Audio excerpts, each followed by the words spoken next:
Hi, I'm Anmi Chadha. Welcome to Health Tech Decoded, where you'll get answers to all your queries related to healthcare technology. Today, we are talking about the 278 X12 5010 transaction set, and this transaction set is utilized for the purpose of pre-authorization. Pre-authorization workflow we've already gone through in another session, and I'll attach the link to that session in the bio here so that you can go through the video as required. Pre-authorization has to be done for the treatments that are proposed by the doctors, and it's required to avail the healthcare benefits properly. Here, as you see, I've divided the slide into three sections. The first section would carry the segment information, and because the request and response, they both follow the same transaction set, which is the 278 transaction set, I'm just kind of differentiating what all segments from the 278 request differ with the 278 response. Most of the segments are overlapping on both sides, but the ones that are here in red, I've tried to highlight that how do they differ and why. On the 278 request, as we all know, BHT02 is the main segment which actually tells what that transaction set is about. So BHT02 would tell 13 stands for the request and 11 on the BHT02 in the 278 response stands for a response. So if it's 13 in the 278 file, have to understand that this is a request file. And if it's a 11, we'll understand that this is a response 278 file. 278 request or the response has various hierarchical levels or various loops. We'll talk about the 2000A loop to start with, which is for the UMO information. 2000B loop is for requester, whoever is requesting the information. 2000C is for the subscriber. 2000D is for the dependent. In case subscriber is not the patient, then we utilize the dependent loop. And the E loop, the 2000E loop always has to be there because it carries the patient event information, like whatever treatments are happening, all that information goes in the patient event loop.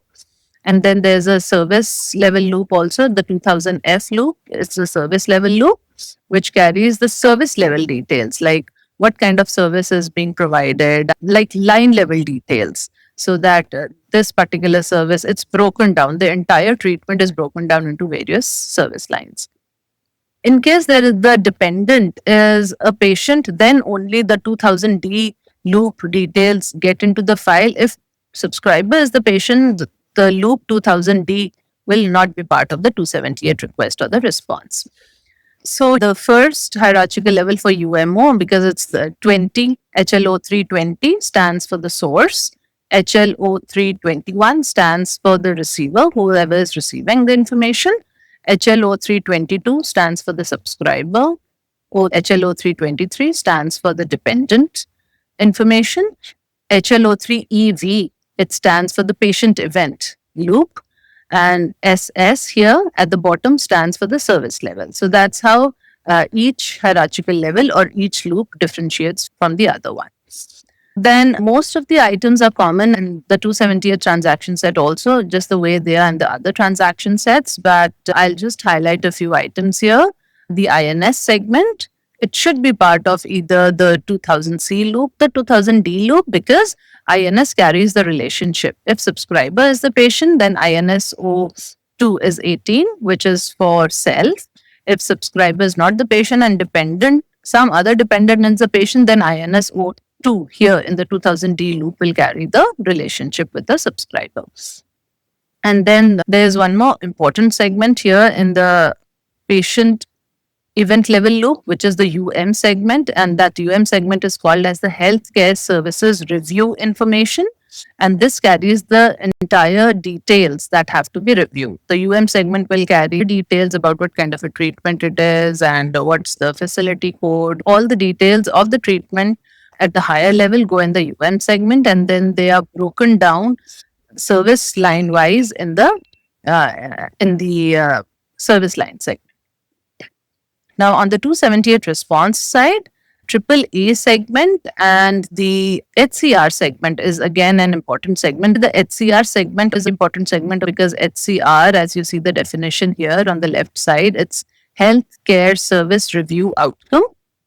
The HCR segment can also be there at the service level loop. And if there is an HCR or a AAA segment in the service level loop, that will override the HCR or the AAA segment information that was returned in the patient level loop. Because service wise information is more granular, so that information will override with whatever has been earlier written into the patient event level loop. So that's just an idea of all the important segments that are part of the 278 request or the 278 response. And now I will take you through a sample 278 request file and a corresponding sample 278 response file.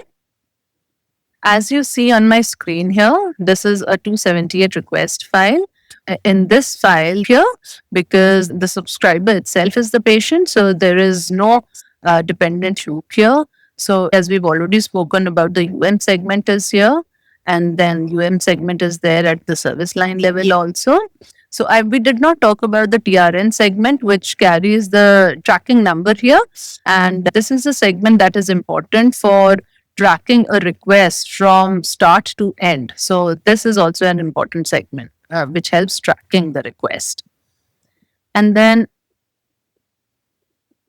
we've already gone through the UM segment. We've already gone through the SS, the service level details, etc.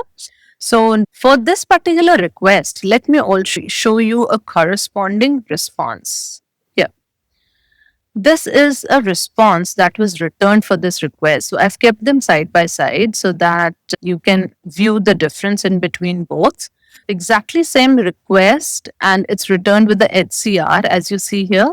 So there's a HCR segment that is returned. So HCR actually is for the services review that's happened.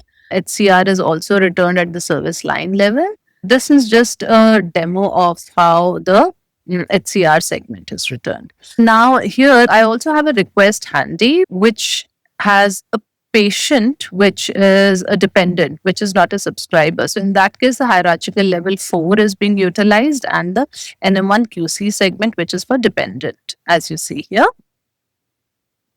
This loop is added because in this case, patient was not the subscriber.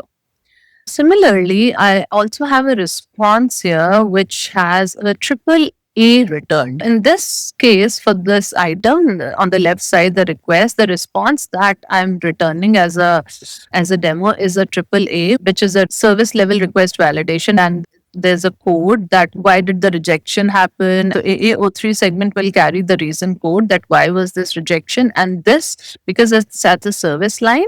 So this will override the decision that is being returned at the level above in the patient event level. So this is just a high level detail I have tried to highlight, and I hope I was able to clarify this and you now do understand how the 278 request is. Don't forget to hit the like and subscribe button if you want to get details of more such information. Thanks for watching.